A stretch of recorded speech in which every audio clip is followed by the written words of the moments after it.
Chers amis, dans cette vidéo, je vais vous expliquer trois choses. D'abord, la notion de l'athérosclérose coronaire qui déclenche l'angine de poitrine, c'est-à-dire un terme populaire, si vous voulez, quand les artères se bouchent.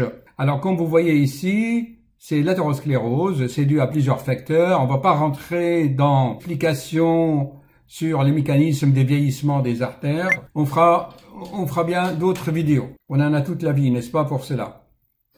Alors, comme vous voyez ici, l'artère se bouche, le patient vient nous voir parce qu'il a mal, on l'envoie en urgence. D'abord, on passe un cathéter avec un ballonnet qui est dégonflé, et sur le ballonnet, il y a une sorte de ressort qu'on appelle stent en anglais. On passe à travers vraiment ce qui reste de l'ouverture. Et une fois qu'on est en place, le cardiologue gonfle le ballonnet pour détendre le stent, le ressort, et l'artère s'ouvre. Voilà. Et la deuxième notion que j'aimerais vous expliquer, c'est la notion de territoire myocardique.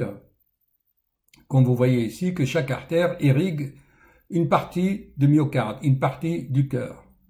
Là, ici, comme vous voyez, si jamais cette artère se bouche, eh bien, cette partie du cœur va se nécroser, on appelle. Elle sera infarcie. Et à la scintigraphie, on voit des coupes de cette façon. On découpe le ventricule gauche un segment, parce qu'un coupe sur le petit axe, eh bien, on a des rondelles comme ça. Et on appelle ça des segments. Et la troisième idée que je voulais donc vous parler dans cette vidéo, c'est fait suite en quelque sorte à la vidéo numéro 400 où je parlais que certains patients portent plainte contre les médecins. Et bien dans cette vidéo, vous allez voir que les patients vont encore faire autre chose que les plaintes directement au cabinet. J'ai vu la femme, l'épouse de patient, entrer au cabinet toute pâle, en quelque sorte gonflée de colère. On dirait qu'elle a quelque chose à dire. Oh là là, gonflé, bien gonflé. Vous allez voir ce qu'elle va dire dans la vidéo. Comment je vous l'explique. Il faut en fait la recadrer et lui expliquer. Et lui expliquer, chers amis, gentiment, mais avec fermeté, de rendre à César ce qui lui revient. Donner des opinions, donner un avis sur des choses qu'on ne connaît pas. Chers amis, comment on peut appeler ça? Puisque les gens aiment parler, aiment juger sur des choses qu'ils ne connaissent pas. Vous savez, pour discuter des stents dans le cœur, il faut connaître l'anatomie, la physiologie. J'ai déjà fait beaucoup de vidéos là-dessus. Pour juger, il faut déjà savoir comment ça marche. C'est très important. Vous allez voir dans la vidéo.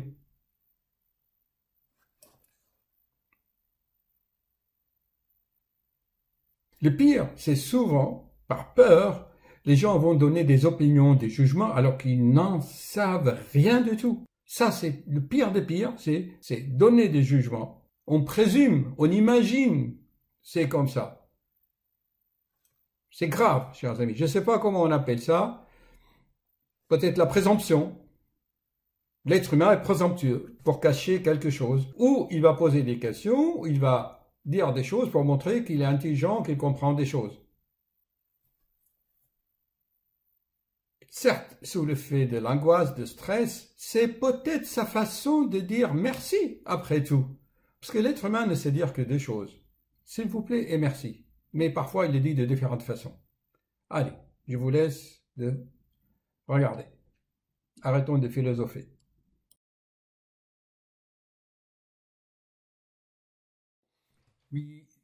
Oui, chers amis, à ce propos, je vous recommande vivement de regarder les vidéos de ce grand psychologue américain qui a bouleversé les techniques de communication, c'est Marshall Rosenberg. N'hésitez pas à regarder ces vidéos, à écouter le livre.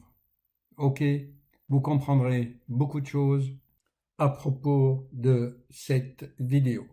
Merci. Et à tout de suite. Chers amis, nous allons faire une vidéo en réponse aux questions des patients que j'ai vu, il est anonyme bien sûr, que j'ai vu en urgence pour des douleurs typiques comme je les explique dans mes vidéos. C'était vraiment des douleurs typiques, hein. C'est quelqu'un qui le serre, n'est-ce pas, comme ça, des douleurs angoissantes, il a eu des sueurs et tout cela. Et comme il est courageux, il a quand même entendu. Il n'est revenu que le lendemain, le lendemain, le soir, et encore, grâce au conseil de sa fille et de sa femme. Voyez-vous, chers amis, il faut toujours écouter nos femmes et nos enfants parce qu'ils ont l'intuition. Ils ont l'intelligence du cœur. Seulement cette intelligence du cœur, il ne faut pas la déformer par l'intellect et le mental, d'accord, pour montrer qu'on sait des choses, ou qu'on est curieux, ou qu'on veut savoir. C'est déjà beaucoup que vous avez sauvé votre mari, déjà, et à moi, il m'a donné beaucoup de sueur aussi, parce que je voulais tout faire en urgence, je voulais même dire qu'il allait faire les analyses à l'hôpital pour faire le test, pour voir si cette douleur n'a pas affecté le cœur et a blessé le cœur, qui a fait sa petite crise cardiaque, vous voyez, de sueur qu'il m'a donné, que je l'ai envoyé en urgence, prendre les médicaments, que c'est moi-même qui lui a collé le patch pour le protéger. Vraiment, on a travaillé correctement. J'étais confiant, comme je le connais aussi. Voilà, chers amis, la question est de confiance. Alors que d'autres cardiologues l'auraient envoyé immédiatement à l'hôpital en pleine nuit. Alors là, vous savez, la veille de fête, sachant qu'il ne souffrait plus, dans la mesure où on lui a donné les médicaments qu'il faut, donc tout va bien. Donc, le patient, on lui programme, étant donné qu'il n'est plus en crise, ça se fait selon le programme. On lui programme donc des examens à l'hôpital, on fait ce qu'on appelle la coronarographie. Est-ce qu'on a des photos de la coronarographie? Voilà, donc ça c'est... il n'a pas... Donc, et donc la coronarographie a montré qu'il a des artères qui sont bouchées, d'accord. Et surtout, il y a une artère qui est très importante entre les deux ventricules gauche et droit. On appelle l'interventriculaire. Vous l'avez vu, l'interventriculaire. En fait, on appelle ça l'artère de la mort, parce qu'il touche les deux ventricules. Si jamais il se bouche, c'est la crise cardiaque vraiment avec risque, avec beaucoup de... Bon, tout se passe bien, le patient a son stent. Un stent. Alors, dans la culture générale populaire, un stent, c'est un ressort. Or, la coronarographie a montré qu'il y a d'autres artères qui sont touchées, d'accord, et que dans un deuxième temps, dans une deuxième phase, on va mettre d'autres stents. Alors, je renvoie le patient et son épouse à mon cabinet et je leur pose des questions, comme vous connaissez, comment ça va, qu'est-ce que ça vous a apporté cette expérience. La première chose, normalement, qu'il fallait dire, c'était quoi? Ah, merci docteur, vous avez sauvé mon mari, on a tout fait, maintenant qu'il est bien soigné, Dieu merci. Maintenant, il est en sécurité, il est protégé. Merci pour tout. C'était la première chose, c'est la gratitude, la reconnaissance. Or, la nature humaine, c'est quoi la nature humaine? La nature humaine, alors qu'il est intelligent, qu'il a un bon cœur, la machine ici travaille. Ça tourne, hein, monsieur? Ça tourne comme un vélo. Alors, la question de la famille, c'est quoi? Pourquoi est-ce qu'on n'a pas mis le deuxième stand tout de suite? Pourquoi il faut attendre dans un deuxième temps? Et voilà, on se pose des questions d'ordre scientifique qui ne relèvent pas de votre domaine. Même moi, je suis cardiologue en cabinet, je ne sais pas ce qu'ils ont trouvé à la coronarographie, le degré de sténose, et pourquoi est-ce qu'ils ont eu une telle stratégie. C'est qu'ils ont leur raison.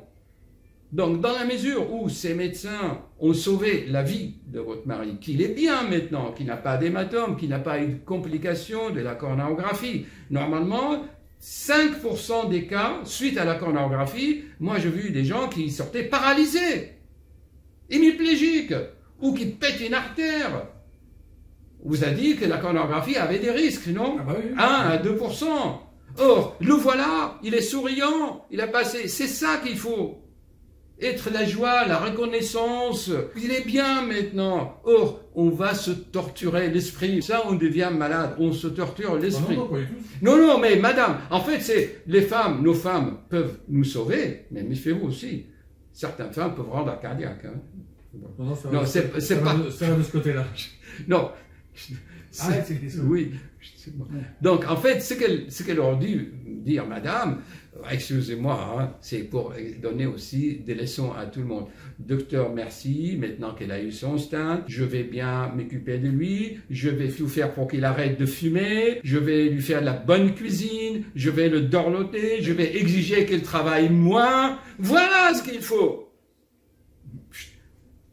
D'accord? Est-ce que ça va mieux maintenant? Maintenant, je vous rassure, étant donné que tout s'est bien passé, donc on peut faire confiance, parce qu'il y a un bon travail. Donc continuons à faire confiance. Ils savent ce qu'ils font. Ils ont une stratégie. On ne peut pas mettre des stents. C'est pas de la mécanique, c'est pas une voiture, l'être humain. L'être humain, c'est un être vivant. Ils attendent. Comment il va réagir à ces stents? Et si vous mettez le 2 ou le 3 en même temps et qu'il fait un choc, qu'il fait de l'allergie, qu'il fait une hémorragie, au lieu que ce soit une seule hémorragie, ça aurait été 3 stents ou 2 hémorragies avec 2 stents. Ou quand on met un stent, ce fameux ressort, l'artère, la toute petite artère comme ça de 1 mm ou 2 mm, elle peut péter, elle peut se boucher. Il peut avoir des complications au nouveau traitement qu'on lui donne pour que le stent ne se rebouche pas parce que c'est du métal. Alors, est-ce que maintenant c'est clair? Ça veut dire que c'est de l'intelligence, c'est du professionnalisme. On commence à mettre un stent, ils vont voir comment il réagit, comment il va évoluer, on va lui faire des tests à l'effort, on va lui faire l'IRM pour voir le territoire, parce que chaque artère a un territoire, d'accord? Il se peut qu'avec le premier stent, vous savez, chers amis, les artères coronaires, c'est la base communicante. Si une artère qui se bouge, de l'autre côté, il y a une artère qui va pousser. C'est comme les racines de l'arbre. Vous voyez, il se ramifie, comme les branches aussi. Si tu casses une branche, l'autre va pousser pour porter le fruit. On repart une artère, on voit comment les pressions dans les vaisseaux vont évoluer. Peut-être il y aura une artère qui va irriguer. C'est de l'intelligence professionnelle, tout cela. Alors, le patient, lui, ah bah pourquoi ils n'ont pas fait ça? On va lui refaire encore un, et voilà, on a perdu l'essentiel. Et ça, c'est toujours comme ça. Est-ce que c'est clair maintenant? Pourquoi est-ce qu'il faut faire un IRM? Chers amis, c'est très important pour les gens qui ont des stents, qui ont des problèmes cardiaques. Voici le cœur. Le cœur, comme vous voyez, chers amis, c'est un muscle qui est irrigué par des tuyaux. Voilà, les coronaires. Or, il y a plusieurs stratégies de voir le problème. La coronarographie va visualiser le tuyau, l'artère. D'accord? Mais l'artère, comme on a dit, c'est comme la racine de l'arbre ou les branches. Il va irriguer un territoire de muscles. Vous voyez, là, j'approche. Ça, c'est le muscle cardiaque. Chaque artère, donc, si on prend une autre, vous voyez, par exemple, ici, vous voyez, voici une artère, et il a, aussi on met comme ça, voilà, il y a des territoires au niveau du ventricule gauche. Donc, vous voyez, chaque artère a un territoire, voilà. Donc, l'IRM, il va visualiser le territoire de chaque artère. Si à l'IRM nous dit, bon, bah, l'artère diagonale, maintenant, il est irrigué par l'autre, peut-être, on va réfléchir. Après, il faut faire l'IRM parce que l'IRM analyse le territoire, la quantité de muscles qui est irriguée par cette artère. On le fera tout ça à tête reposée.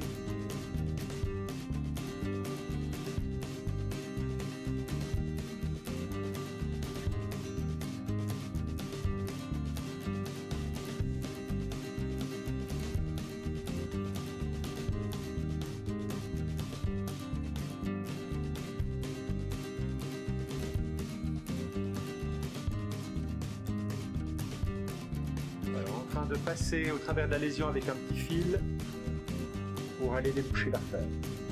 Merci. Donne-nous un ballon 2,012.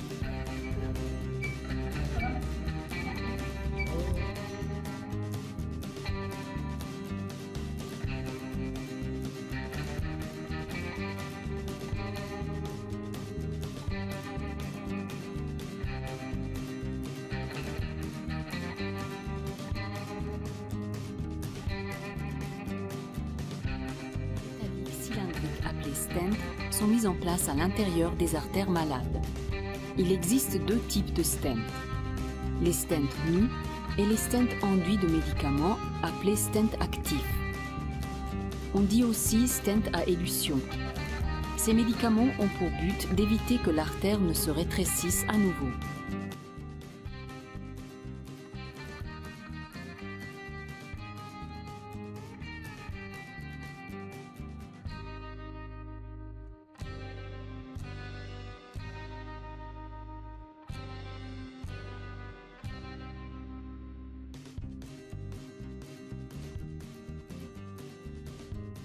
Vous avez remarqué, chers amis, la complexité de la procédure de l'angioplastie, de la mise en place de ces fameux stents.